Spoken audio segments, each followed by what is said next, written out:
दोस्तों ये पुलिस की गाड़ी है और पुलिस के गाड़ी के नीचे ही छुपा था अतीत अहमद के असली दोस्त।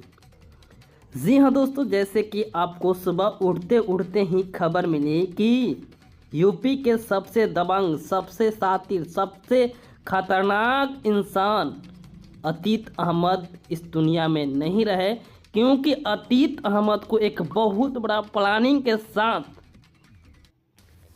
इस दुनिया से हटा दिया गया। दोस्तों मैं आप सभी से पूछना चाहता हूं, क्या अतीत अहमद के साथ ऐसा होना चाहिए था या नहीं? आप हमें कमेंट बॉक्स में ज़रूर बताइएगा। हालांकि अतीत अहमद को इस दुनिया से जाने से बहुत सारे लोग खुश हैं, क्योंकि अतीत अहमद पूरी तरह से यूपी में आतंक सा मचा के रखा रहा था। मगर कहा जाता है अब एक आतंक का समाप्ति हो चुका है। आप इसके बारे में क्या कुछ कहते हैं? कमेंट बॉक्स में ज़रूर बताइए। इस वीडियो को लाइक करें।